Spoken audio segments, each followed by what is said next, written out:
There are houses where silence is natural, and others where it feels rehearsed. At Ormondo Grange the hush did not soothe, it unsettled as though truth had been tidied away with the silver. Some evenings all it takes is a footfall in the wrong corridor to unravel what's been kept quiet for years. Where in the world are you listening from? And what time is it where you are? Let me know in the comments. The hour is late, and the questions are older than they seem. Let's begin the story. The mist lay low across the hedges of Ormondo Grange, not yet lifted by the tentative sunlight that crept between the linden trees. It was that hour of English morning when everything speaks in hush, the dew on the gravel path, the echo of a latch unhooked, the distant sound of a milk jug placed carefully on stone. The scullery maid, a girl of 17 with poor boots and a worse temper, had gone to empty the ashpan when she stopped mid-step. There, at the edge of the south lawn where the lilac hedge curled back toward the servants' border path, lay the form of Lily Meacham, motionless and oddly composed, as if dreaming in a place no one would choose for sleep. The girl did not scream. She set down the pan with surprising care and went back into the kitchen without haste. It was only 10 minutes later that Mrs. Hensley, housekeeper of 26 years standing, announced the matter to the butler with a composure that had nothing to do with indifference and everything to do with the preservation of order. Battle arrived just before 8. The local constable had already stood back, recognizing the matter as delicate, and the superintendent, who had by coincidence or fate been taking a week's quiet leave in nearby East Grinstead, was already buttoned into his overcoat and walking across the rear gravel before most of the household had their toast. The girl was dead. That much was clear. The skin held that unnatural stillness the living never quite replicate, even in sleep. But it was the pose that troubled him, not the death. Her legs were folded, not sprawled. One arm lay half-curled across her middle, the other at her side, as though someone had rearranged her, not in tenderness, but in something colder, something tidy. He said nothing. Not yet. Mrs. Hensley met him beneath the arch of the side entrance, her hands folded tightly at her waist, eyes focused just above his left shoulder in a line of dutiful attention. Her cap was slightly askew, only slightly, which for her was a deviation of nearly scandalous proportions. She was delicate, sir, came to me once or twice saying she was faint. I suspect the work may have been more than she was used to. Country girls are not what they were. Battle nodded without assent. She'd been here how long? 8 weeks and a day. Came just before the end of February. Quiet girl, neat, but a bit soft, overthought things. Complaints? No, sir. Friends in the house? No one close. She did her work and kept her eyes on her tray. Battle tilted his head, gently. You've looked in her room. Mrs. Hensley hesitated. Not long, but long enough. I had Annie go up this morning, after I'd sent the message, just to be sure, in case there were letters to the family, and were there? None. Just her suitcase, still quite full, I noticed, never one to unpack properly. She turned then, briskly. You'll want to see the place, I expect. Nothing disturbed that I could tell. If you ask me, she tripped in the dark and fell wrong. Thin-boned girls often do. Battle inclined his head slightly again. It was a motion most mistook for agreement. He followed her out without another word. The south lawn stretched long and low between the rear terrace and the gardener's lane. The grass sloped gently, hardly enough to notice unless one were cutting across it at speed, or carrying something. The hedges were neatly clipped, but old, gnarled at the base, and thick enough to conceal a great deal beneath their bloom. The lilacs were just budding now, their pale scent clinging to the morning air like perfume without memory. Battle stood by the hedge, not close, but near enough to see the faint mark where the body had been moved, slightly, almost reverently. The boots, he noticed, were clean on the soles. Odd for someone who might have walked across damp grass before dawn. The hands were pale, one gloved, one bare. He made a mental note of that, but said nothing. There were no marks of violence. No bruising along the throat, no sign of panic, of flight, of flailing in the night. And yet the girl's eyes, now closed by some cautious hand, had once been open. That was clear enough. A quiet death perhaps, but not one freely chosen. He walked the perimeter twice, once slowly, once at a slightly faster pace. He paused at the gravel, where a faint scuff of heel might have caught on the loose edge. Then again, it might have been from anyone, servants, gardeners, a wandering dog. But he paused all the same. The hedge, when he looked closely, had a small break, no more than a foot wide, through which someone slender might pass from lawn to border path with ease. He made no remark, simply let his hand rest briefly on a stem of lilac. It bent easily. Behind him the wind stirred faintly. A bird startled in the upper branches and fluttered off.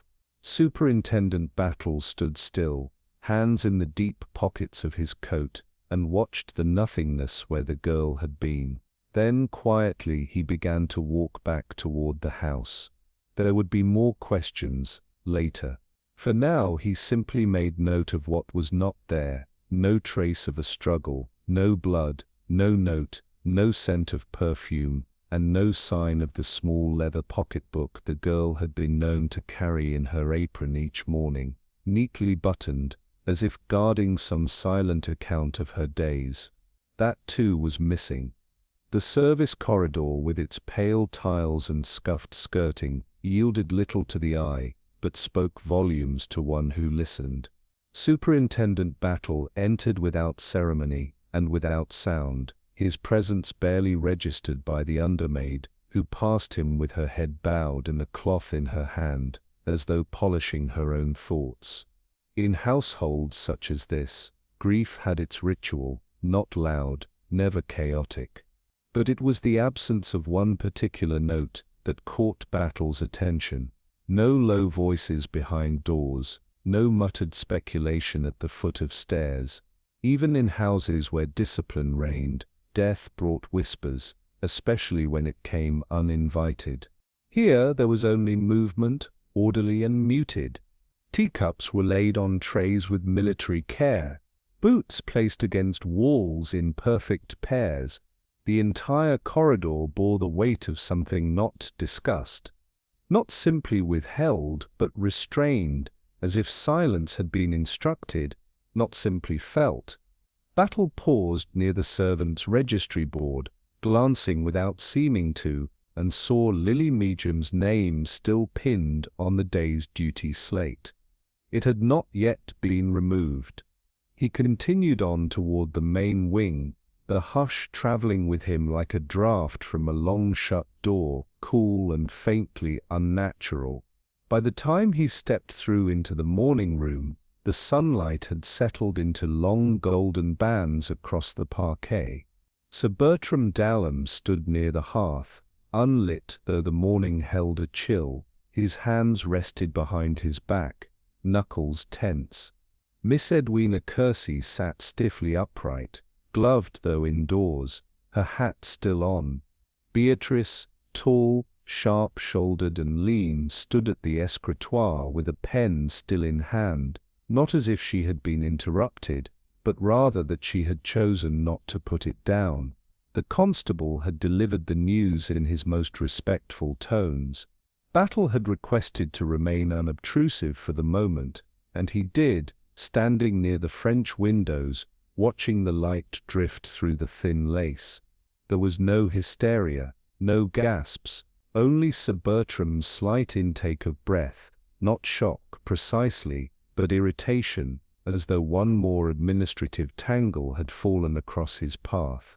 "Unfortunate," Sir Bertram said at last. Delicate girl, I told Hensley she wasn't suited to the rhythm of the house. Some girls aren't. Miss Kersey's lips compressed into something like sympathy, but stopped short. A fall. The constable hesitated, glanced at Battle, then replied carefully, "We cannot yet be certain, miss." Beatrice placed her pen down, finally, and turned. She was never quite present. Head always in the clouds. I'm not surprised, not upset, not upset, not, it seemed, especially interested. Battle let his gaze drift slowly to the mantel, where a framed miniature of the late Lady Dallam sat, her painted eyes soft, distant, unknowing. He marked it all. Not the words, those were predictable, but the tonal gaps between them. The voids where alarm might have been, the absence of a single genuine question. The family had not been shaken, they had adjusted.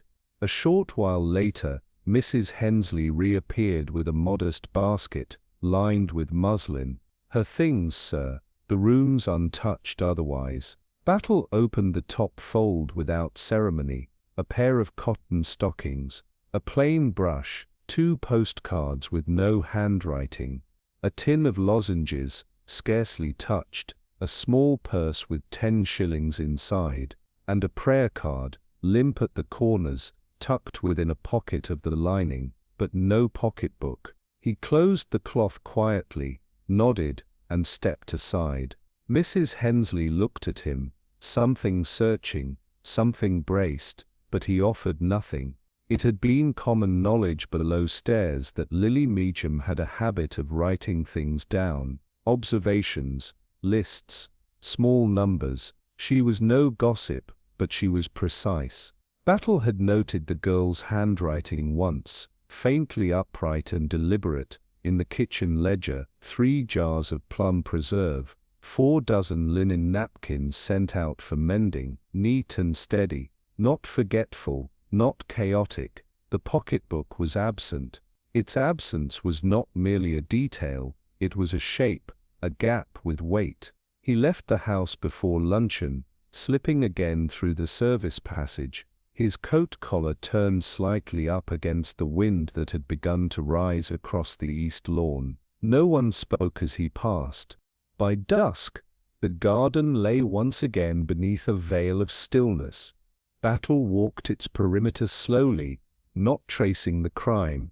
There had been no violence, but the structure of it. He stopped by the hedge, where the lilac had begun to droop ever so slightly beneath its own early weight. The earth there had not shifted. The marks of the girl's final placement were already fading beneath a soft scatter of leaves. He stood for a time, long enough to hear the distant clatter of cutlery from the servants' dining room, and the answering hush that followed it. There was something unnatural about a house that had adjusted too swiftly to a death within its borders. He did not think the girl had enemies, but he did think she had noticed something she was not meant to understand, and that, quietly, someone had decided she would not be given time to. He turned at last and began to walk the garden wall, his thoughts trailing behind him in silence, as dusk tightened its hold over the house. The drawing-room held the kind of silence that made silver ring slightly when placed upon porcelain. Sir Bertram Dallam, standing before the hearth, did not so much acknowledge Superintendent Battle's presence as permit it by the mere fact of not sending him away. His moustache, clipped and greying, twitched faintly with irritation as the details were repeated, not in their clinical entirety, but with the dignity befitting the house's standing. Death had occurred. A servant, newly engaged, found early, no clear signs of injury. A weak heart, perhaps, Sir Bertram offered, after a pause so slight as to suggest it was reflexive. Thin girls are often unsound. My wife had said as much about this one. The baronet did not sit. He stood with the peculiar rigidity of a man whose authority has long since outlived challenge, and whose daily ritual was not to be interrupted, not even by sudden death. "Will this delay breakfast?" he asked, almost to the room, rather than to Battle. "It's important not to disorganize the household. This is precisely the sort of thing that lingers when permitted to do so." The question was rhetorical, and Battle did not answer. He had already learned what he needed from the baronet's reaction, or lack thereof. Not grief, not curiosity, merely inconvenience dressed in propriety. Miss Edwina Kersey stood to the left of the fireplace, a thin volume of poetry unopened in her hand, her gloves still on though the morning fire had long been lit. She turned slightly at Battle's presence, then offered what might in other circles have passed for sympathy. "Such a pity," she said, in the tone one uses for shattered porcelain or a snapped button-hook. "She was very quiet. I thought that a virtue at first, but perhaps she was a little too quiet for her own good." She did not meet his eye. Her hands, though still, were clasped rather too tightly in front of her. The knuckles whitened with strain, but her voice remained precise, even. One sensed in her the polished instinct of a woman who had navigated the narrowing corridors of polite society long enough to know what not to say. Her grief, if present at all, had been disciplined into decorum. There was something brittle in her poise, not false exactly, but hardened. A woman who had learned that to speak plainly was to court exclusion. Beatrice Dallham was not given to softness. She sat at her father's writing desk, sleeves rolled with efficiency, a column of figures in front of her, and a brass paperweight anchoring the estate's quarterly accounts. When Lily's name was mentioned again, she looked up, not slowly, not with surprise, but with mild detachment. "She was the one who spilled the Madeira last week," she said. "Not malicious, just clumsy. I'm not shocked." Then back to the figures. "She left the linens untallied. That will have to be corrected." Her voice was steady, almost serene. She did not bristle, nor did she excuse. She itemized. Battle watched her a moment longer, noting the remarkable economy with which she dismissed the matter. There was something too practiced in her restraint, too finished. In the corridor beyond the morning room, the hush deepened. Battle moved quietly down the servants' passage, the faint scent of beeswax and old stone guiding him past the shoe cupboard and linen press. Here, where whispers usually travelled fastest, there were none. Not a murmur beneath the stairs, not even a lifted eyebrow between passing scullery girls. The house below stairs had arranged itself into a performance of stillness, and Battle knew too well what effort such silence required. In his experience, when gossip failed to arise, it was not due to ignorance, but instruction.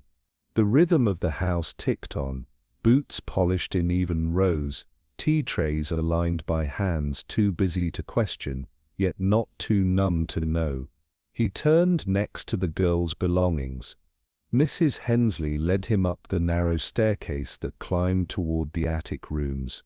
At the far end, tucked beneath the eaves, Lily's door stood ajar. The room was clean, not unnaturally so, but there was something disconcerting about its order. The suitcase lay at the foot of the bed, the leather straps unfastened but unmoved. Inside, every garment was folded, as if placed there yesterday, as if she had arrived, and somehow never believed she had truly come. She never unpacked, Hensley said quietly behind him. Said she liked to keep things ready in case she was moved again. Some girls don't trust roots. Battle nodded. He lifted the top camise, noting the faint scent of starch. The linings of the case bore no creases, no evidence of disruption. Her possessions were minimal, a girl in flux. He replaced the lid, slow and deliberate. As he descended, he passed once again through the gallery, where portraits hung in long measured succession, each face watching with the same painted solemnity. From the stair landing, he saw Miss Kersey in profile, paused at the threshold of the small writing room off the drawing room. Her hand lingered on the frame. She did not enter. It was not grief in her hesitation, nor fear, it was calculation. She turned then, catching sight of his movement, and stepped briskly away as though having remembered an appointment. Battle made a note, but not on paper. Upstairs again, the corridor yielded no answers, only the echo of muffled footsteps and the scent of lavender polish. He stood by the narrow window that overlooked the east lawn, the very hedge where the body had lain, now scarcely visible in the dusk. There was no wind, no bird-song. Only the distant hush of kitchen plates being cleared, and somewhere below, a door softly closed. He considered the girl's quietness, the way she had folded herself into corners, a maid who listened, not intruded, who watched perhaps when no one thought to perform. There are things servants are not meant to see, moments that do not belong to them, glances not meant for their eyes, and yet they do see, and some, without understanding entirely what they have seen, know it should not be spoken of. He stood motionless for a long while, eyes fixed not on the garden below, but on the thin line that connected knowledge to consequence.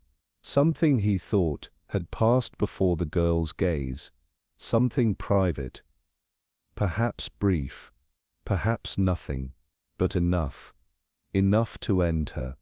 The platform at Barrow Hill was narrow and unwelcoming, marked by peeling paint and a crooked bench that had long since surrendered to neglect.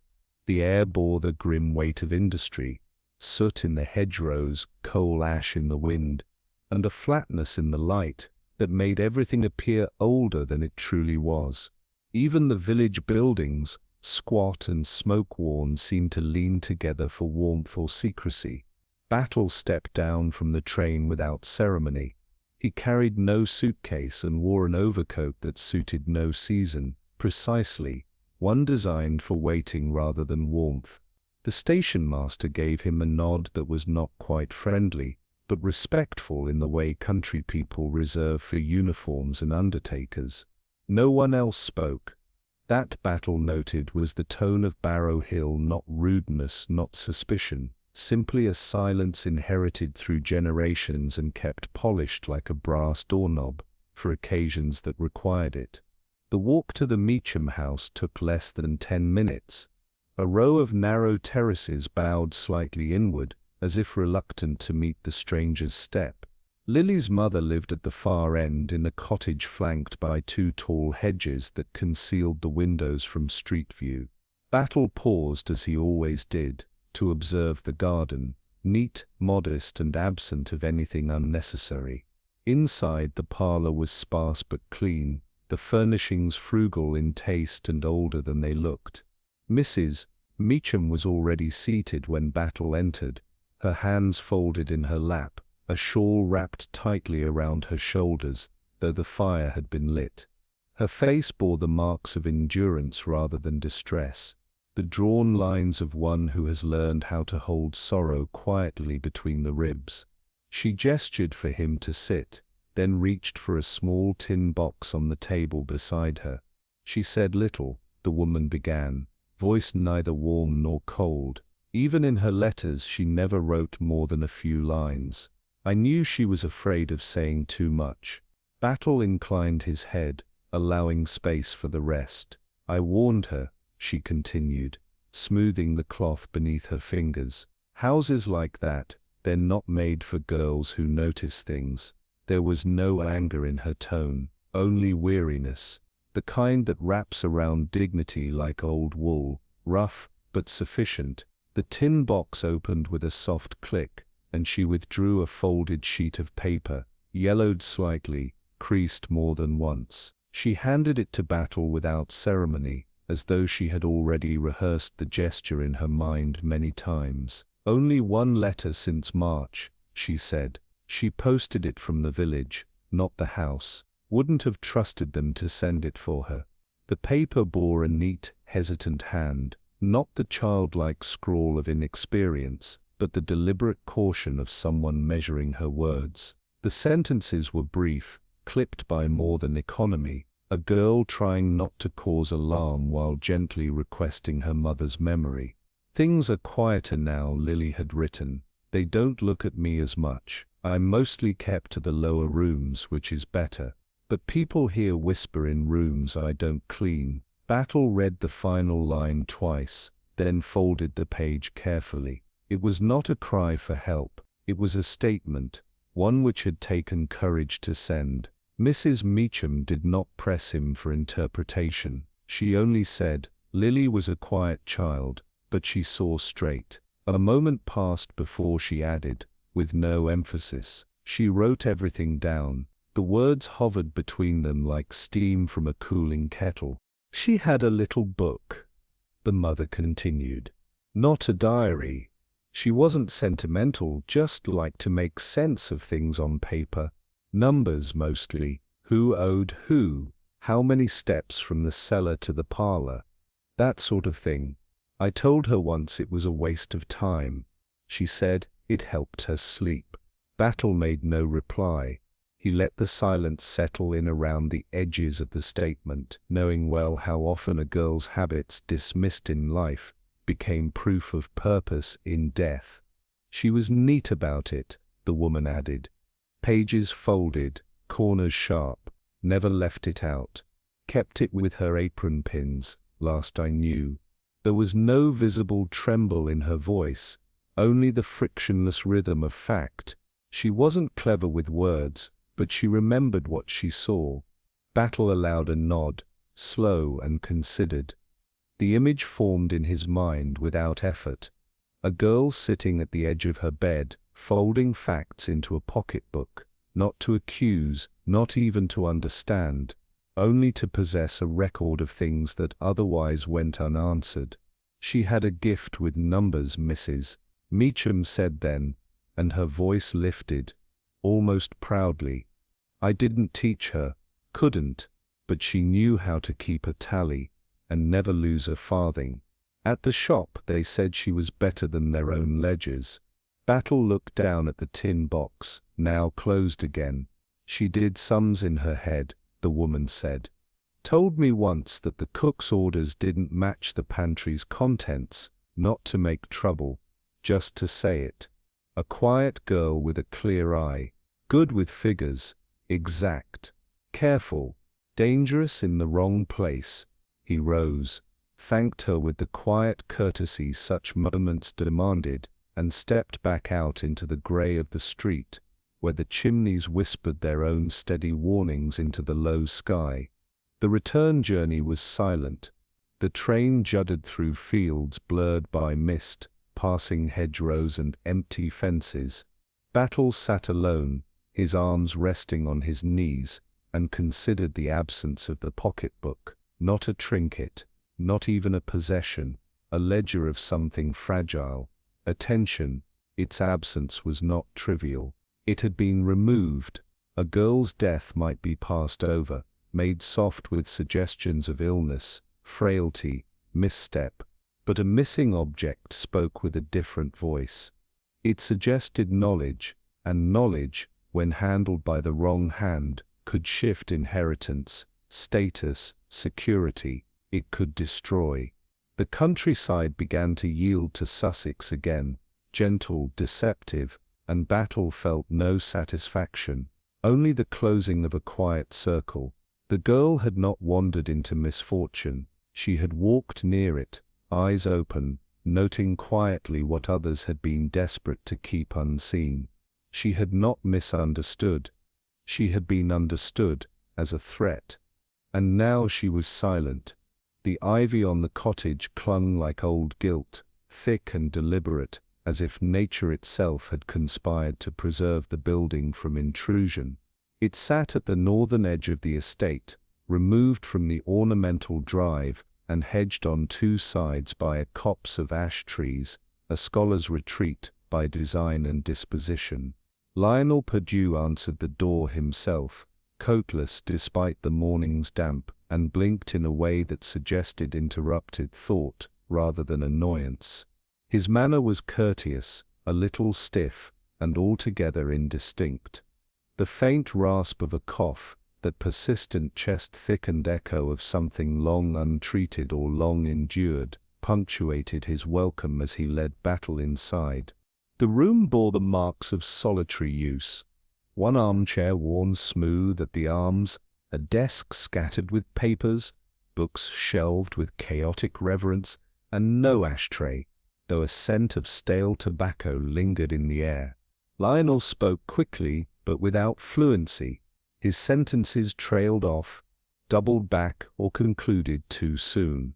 Battle noted the rhythm with care, the difference between a man thinking aloud and a man ensuring nothing is said too clearly. As they sat, Lionel offered tea but made no move to procure it.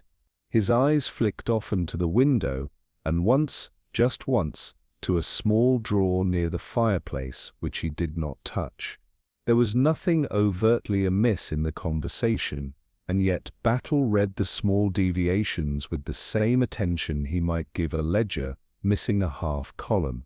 Lionel's fingers, long and sallow, moved constantly, smoothing the creases in his trousers, touching his chin, folding into themselves. His cough, when it came, seemed more than physical. It interrupted not just breath, but thought. "I remember the girl," Lionel said, and his voice, while soft, faltered at the end. "Lily. She struck me as observant."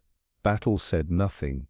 The silence deepened. She wasn't a clever girl, but she was tidy, and she listened. Quiet ones do. The statement hovered. When Battle finally inquired, with no edge in his voice, whether Mr. Padu had spoken to her often, Lionel's response was too quick, too measured. "I offered a bit of help. Nothing formal, you understand. She wished to improve her reading, said she found certain passages difficult in the Bible. I've helped a gardener's boy before. I'm known to be fond of education." He smiled, thinly. Battle did not match it. "She was very shy," Lionel added, unnecessarily. "Grateful." The words were smooth, too smooth, like a passage repeated until it no longer bore its original tone. Battle allowed the statement to rest untouched. Later that afternoon, in the library adjoining the estate's clerical office, Battle made a quiet inquiry of the family solicitor, a man whose moustache suggested inflexibility but whose eyes hinted otherwise. Yes, Mr. Padu had a rather difficult period. Financial irregularities, nothing criminal of course, the solicitor said. But Lady Dallum was quite firm about removing his name from the trust, at least for a time. Battle waited, but then her health declined, and she revised the matter shortly before her death. He was restored, discreetly. There was no need to elaborate. The phrasing was damning in its elegance. Discreet restoration was a kindness rarely bestowed without cost. Back in the cottage, Battle let the shape of Lionel Padu resettle in his mind, a man whose learning had not bred confidence, whose seclusion was both shield and sentence, and whose comfort, modest though it was, had been granted, and could as easily be revoked. Gratitude can be a quiet, persistent weight, especially when laced with the knowledge that one is surviving on borrowed reputation, and gratitude, Battle knew, could turn to fear the moment it risked exposure. He thought again of the cough, not theatrical, not exaggerated, but chronic, not illness alone, a cough that covered hesitation, a cough that filled the space between questions. As Battle rose to leave, Lionel accompanied him to the threshold with overdone politeness. "Always a pleasure to be of service," he said, forcing a small smile. But as the door eased shut and the latch clicked home, Battle caught a final glimpse, brief but telling, the smile falling, the shoulders sagging, and the cough erupting in a raw burst that bent Lionel almost double. It was not performance, it was aftermath. The path to the house sloped gently, flanked by rhododendrons that had not yet flowered. Battle walked slowly, each step quiet on the gravel. Behind him, the sound of the closing door seemed already absorbed by the ivy and ash. He did not change his pace. But in his mind, the ledger had altered. not in bold ink, but in nuance. Lionel Padu was no longer merely cousin, recluse, scholar. He was a man who had once been erased from fortune, then penciled back in. And someone young, observant and far too tidy, might have noticed the difference. Battle made a note. Not aloud. Not yet. But it would remain. The old nursery had been moved to the east wing long before the war, yet it retained a peculiar scent of talcum and polish, and of afternoons lived once but long since packed away. It had not belonged to a child in many years, and yet the walls, painted pale green now faded to ash, still bore the faint outlines where picture books and measuring charts had once hung. The hearth was cold and the fireplace half-boarded, but the room had not been abandoned. It had been repurposed. A sewing machine stood near the window, its wheel glinting faintly in the grey morning light. Cotton reels were arranged with geometric precision on a narrow shelf. Someone had turned this place of lullabies and laughter into a domain of mending, quiet, dutiful, and stripped of sentiment. Battle crossed to the bureau by the far wall, noting the child's height still etched faintly in the wood where generations had marked birthdays. He touched the handle of a drawer and found it stiff, not stuck through neglect but through long disuse. The top drawers opened with ease, scraps of muslin, a tin of buttons, a neatly folded sampler in progress. But the second from the bottom refused him at first. It creaked, then resisted.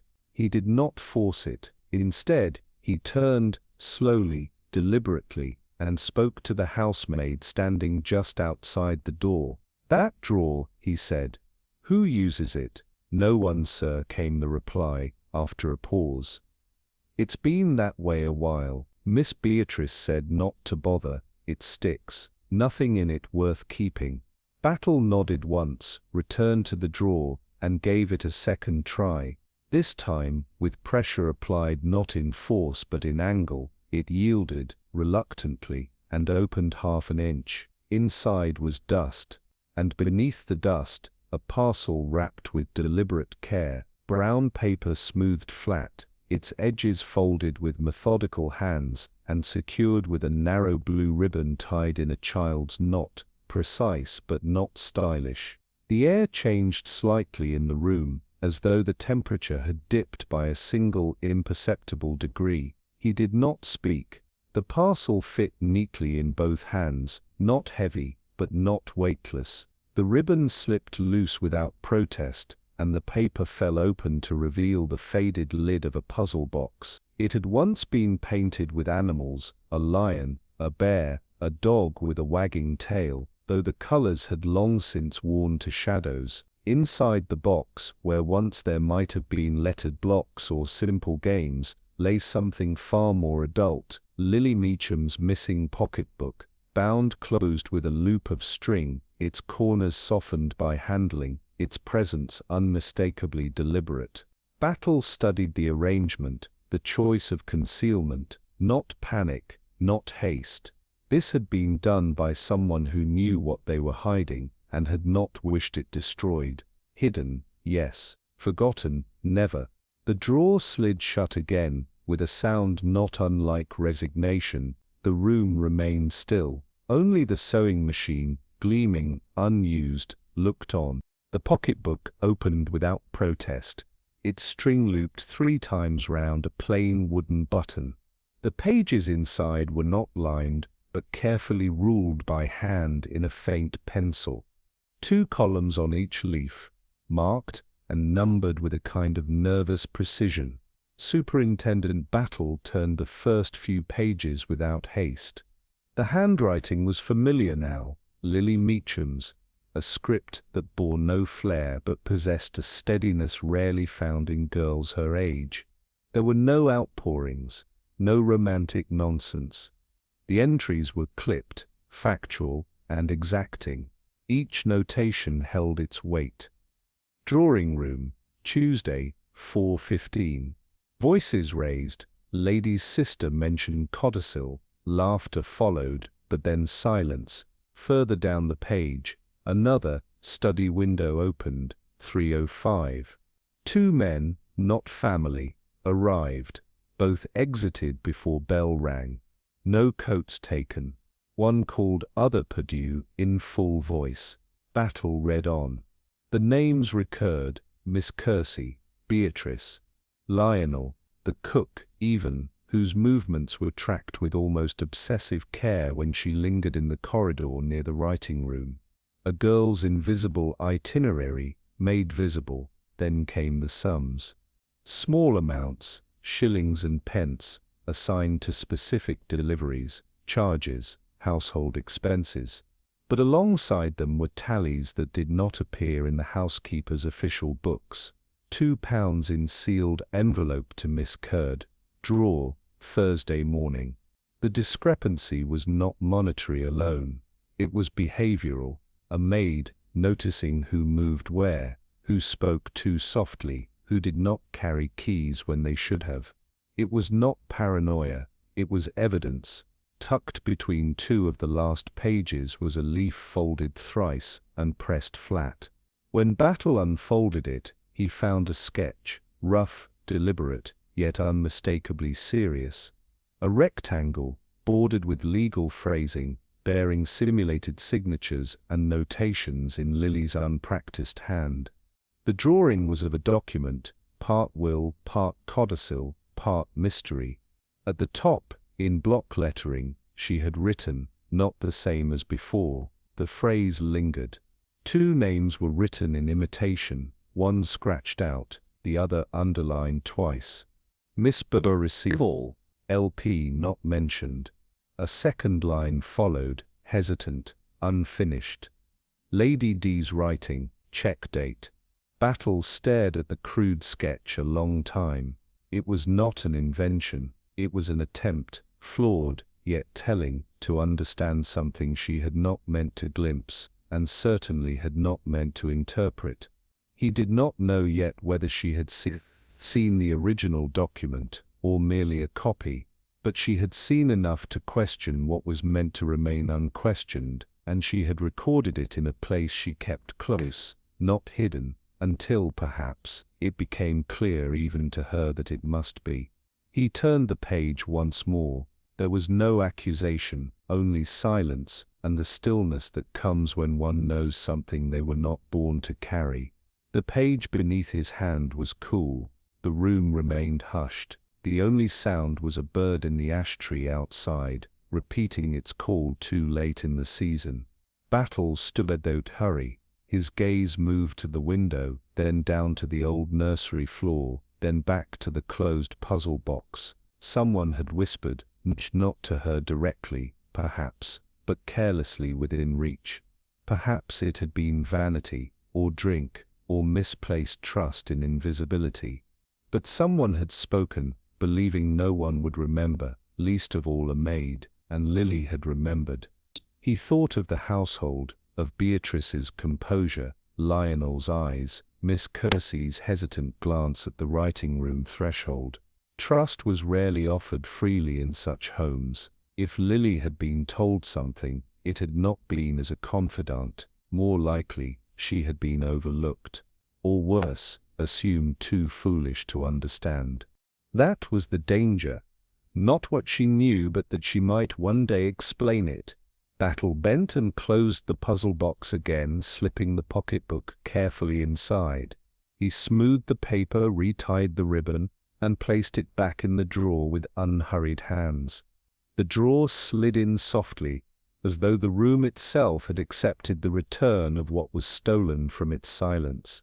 He stood, took one last glance round the room that bore no trace of childhood, but all the echoes of forgotten intent, and turned to leave. Not quickly, not solemnly, but with knowledge, enough to press, and enough to wait. The drawer was closed, but the case was not.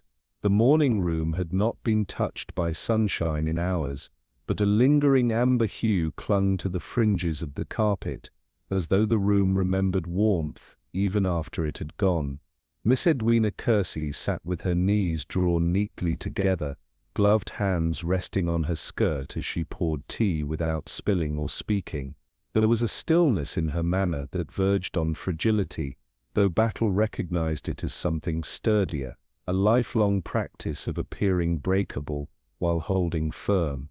The cups clinked softly as she handed him one, the saucer thin and rattling slightly in her hand. "You take no sugar, I believe?" she asked, her voice carrying the tone of a woman accustomed to correctness, not familiarity.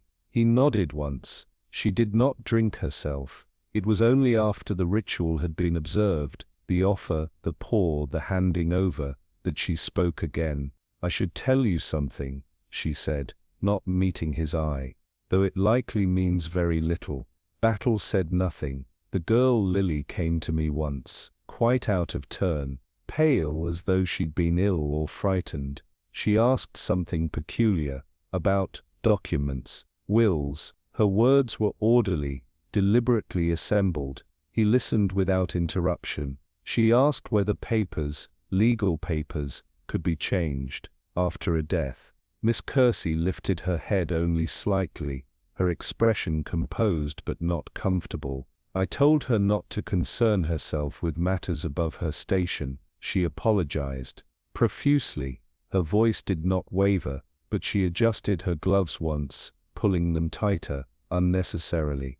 "I thought it fanciful at the time." Battle watched her, not with scrutiny, but with attention. "And now?" She did not answer. The pause that followed was not one of recollection, but of calculation, the measure of what to say next, and how much of it to color in. "I didn't press her further," she said at last, voice quieter. "It didn't seem wise." There was no hint of guilt, only a confession, carefully tailored, designed to convey concern without complicity. Her restraint was not new, it was hereditary. "She wasn't clever," Miss Kersey added, "but she wasn't empty. There's a difference." Battle inclined his head. It was not agreement, but acknowledgement. Miss Kersey straightened, as if her part had been played and she could now resume her preferred role, that of a woman who knew when to vanish from the center of attention. Later that afternoon, in the drawing room, Battle turned his attention to Beatrice Dalem. She did not offer tea, nor was there the cushion of pleasantries that softened other conversations. She remained standing, a file open in her hand, her eyes on the figures within. Her tone, when she spoke, was clipped and precise. "If you're here to ask about the girl, I've already told Mrs. Hensley what little I know. I'm here," Battle said calmly, "to ask about the documents your mother amended before her death." Beatrice closed the file, not abruptly but with finality. "The documents are in order," she said. "All passed through the solicitor. I reviewed them myself." "Were there multiple versions?" Her brow lifted, just slightly. Lady Dalem was fond of revising her intentions. She had that right. There was no trace of mourning in her tone, no bitterness either, merely the wariness of someone who has lived with uncertainty and chosen to replace it with discipline. "I'm responsible now," she continued. "That's what matters. The house, the accounts, the staff, they require stability, not reflections." Battle did not pursue the point. He did not need to. It was later, during a brief moment in the hallway, that he noticed it. A glance, no more than a flicker, shared between Beatrice and Lionel as they passed one another without speaking. It was not warm, nor was it cold, but it was weighted, as if both remembered something they were no longer certain they had survived together. Battle followed the silence between them, not the look itself, but the absence that trailed in its wake. A kind of unfinished sentence. He raised the matter of that morning, the girl's death, to Beatrice again, later, in the presence of Lionel. Their responses were neat, coordinated, even. They had been at breakfast, then apart, then together again by 10. And yet the timeline shifted, not by much, a minute, perhaps 2, an adjustment that might escape casual notice, but not Battle's. He did not challenge them. He allowed the contradiction to stand, its edges too smooth, its seam too clean. By the time the house had fallen into its late-day hush, with blinds half drawn and decanters beginning to clink in measured evening preparation, Battle stood once more in the corridor overlooking the south lawn. The shadows stretched long across the gravel. Nothing stirred. He withheld judgment.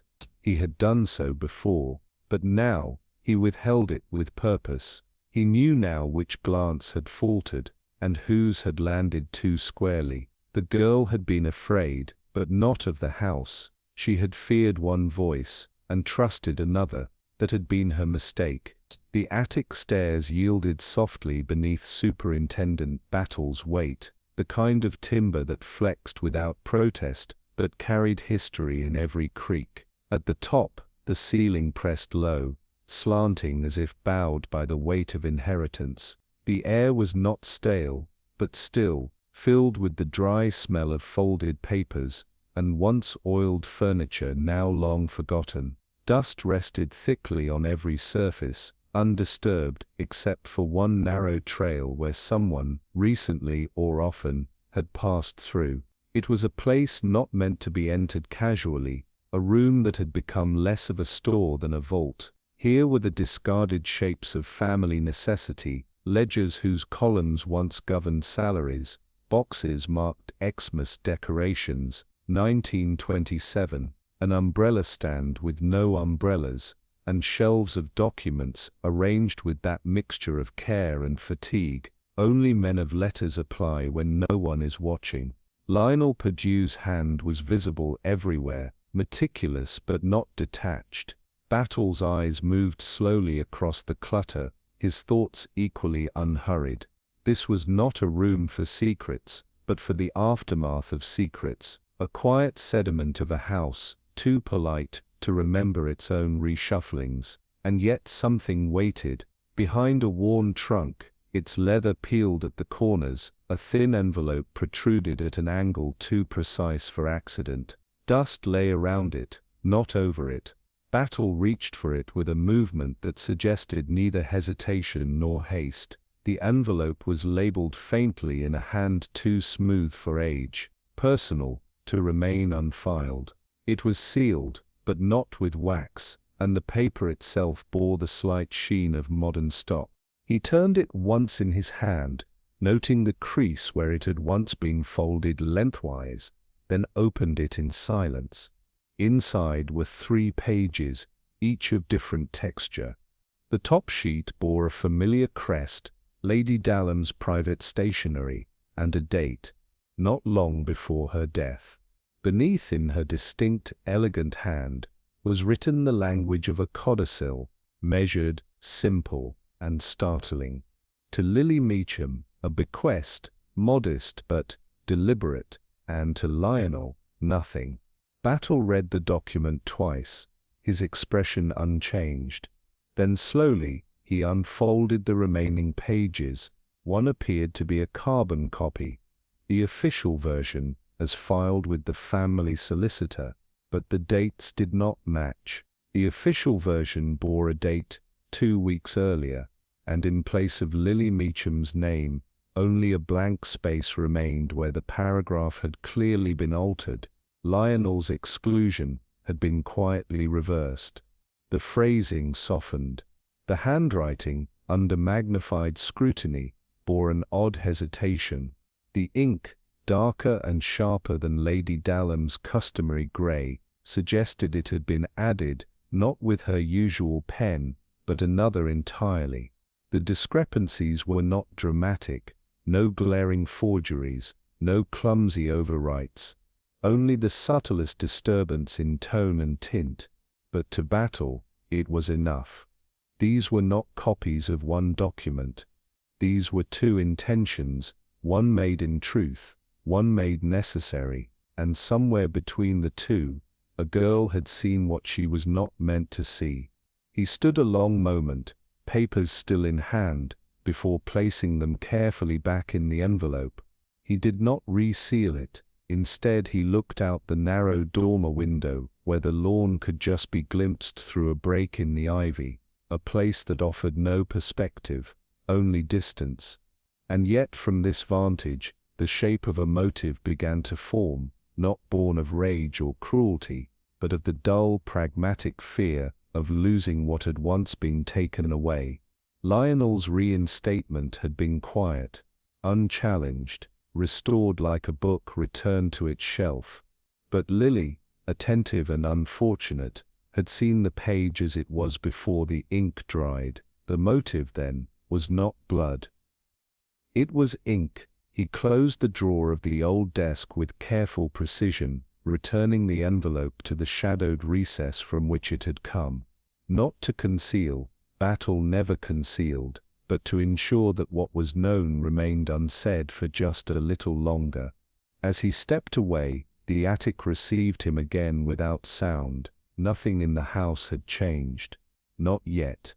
But something, quiet, deliberate, and irreversible, had begun to align.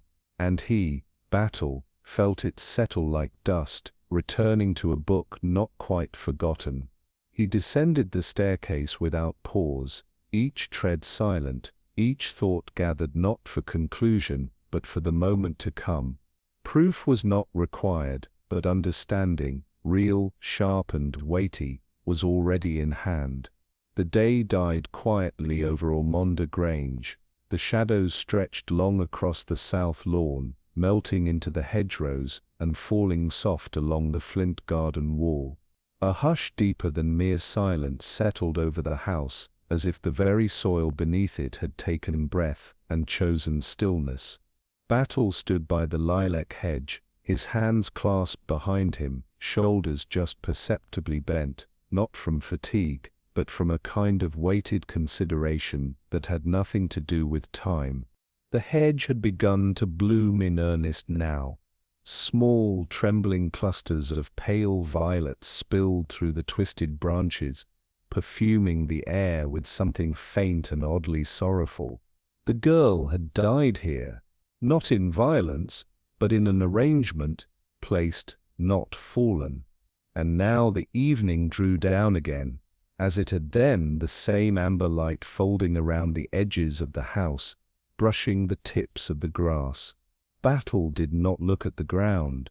He looked at the hedge, and through it, not for evidence, not now, but for memory, for echo, for the soft vibration of something left undone.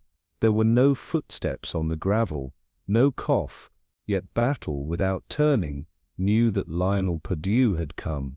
He had not been summoned. There had been no message, but expectation has its own gravity, and some conversations arrive without words. The two men stood in proximity, not as adversaries nor companions, but as participants in a silence that neither sought to break. "I thought you might be here," Lionel said quietly. His voice was rasping, hoarse not with illness alone, but with restraint. Battle gave no reply, only let the silence carry the weight of acknowledgment. Lionel did not move closer. He stood a little behind, at a diagonal, as though unwilling to face the hedge directly. His hands were in his pockets, and he did not remove them. "You've found something," he said, and the words were not question but statement, not enough to speak aloud, but enough to settle something inside you. Battle inclined his head once.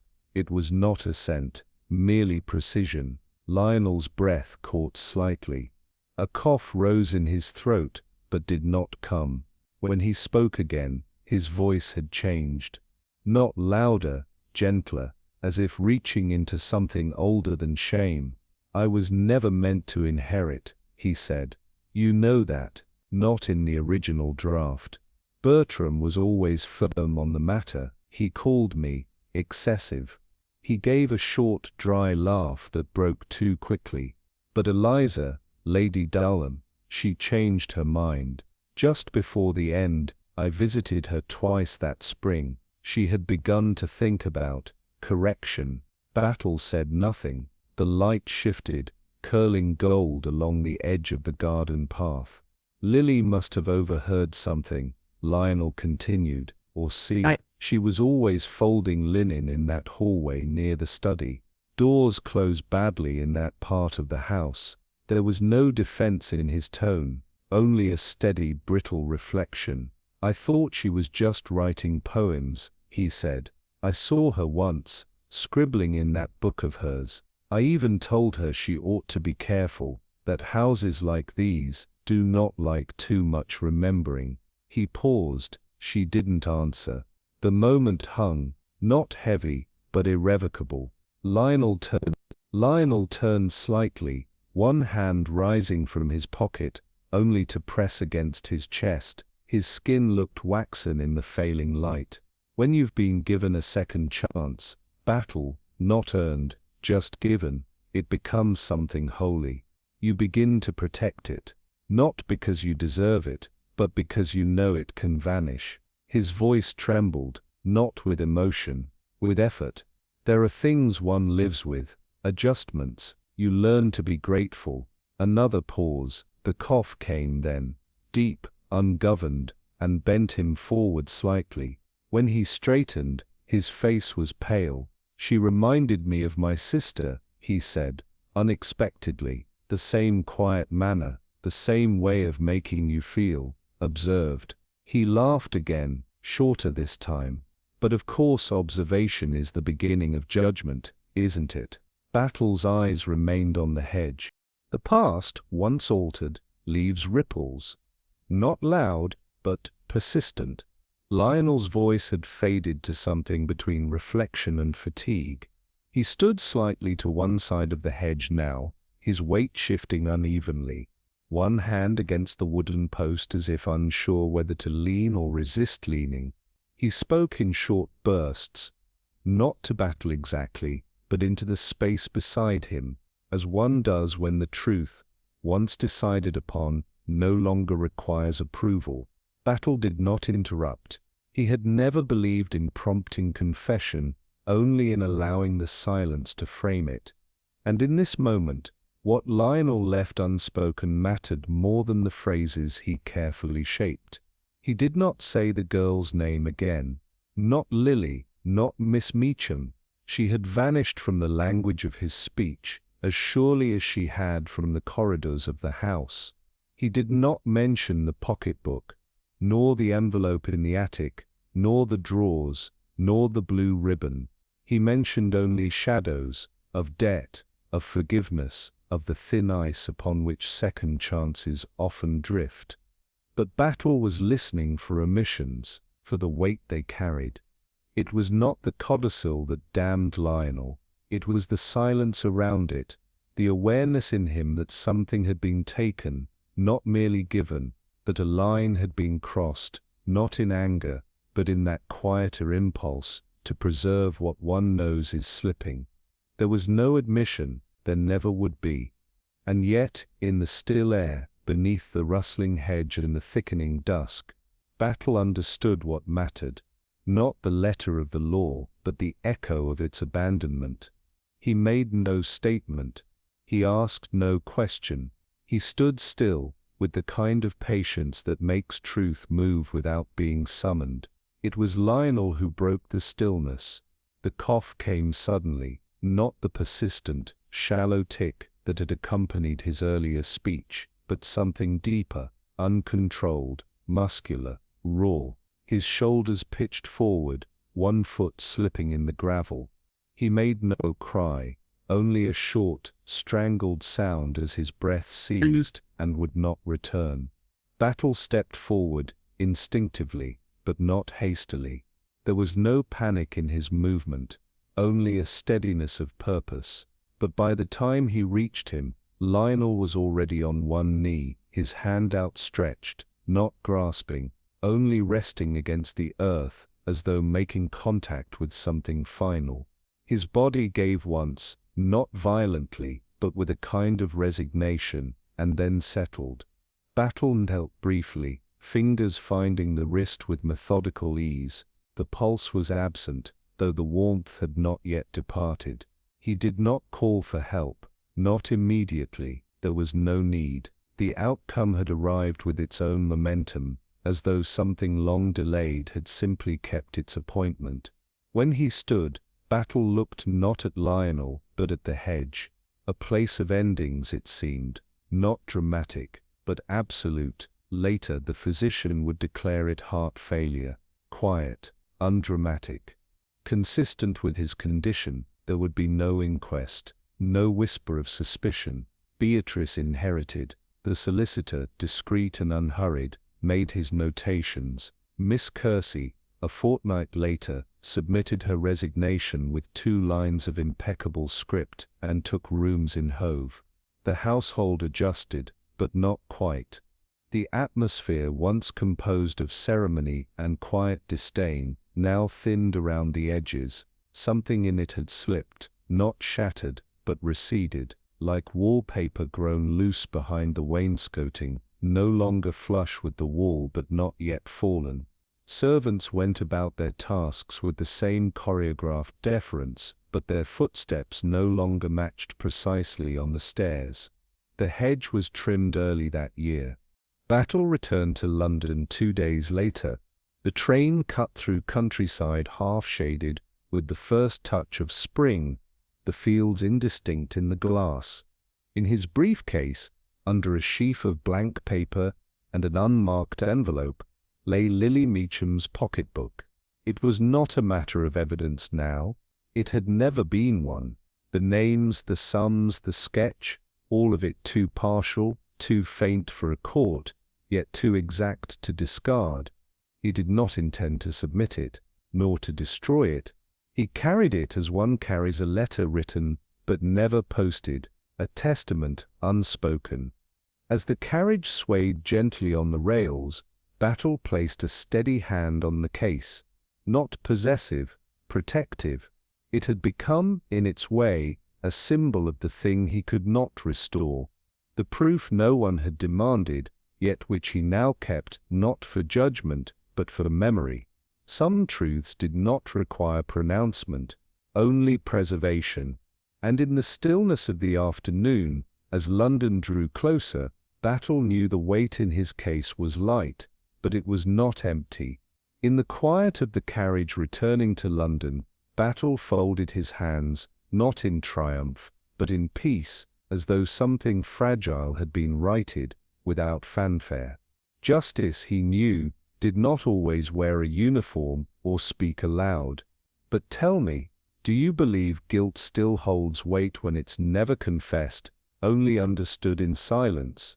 I'd like to hear your thoughts. Who do you think Lily trusted most, and why? Share your theory in the comments. If this story lingered with you, do pass it along. Subscribe for more mysteries, and return again, where silence often speaks the loudest.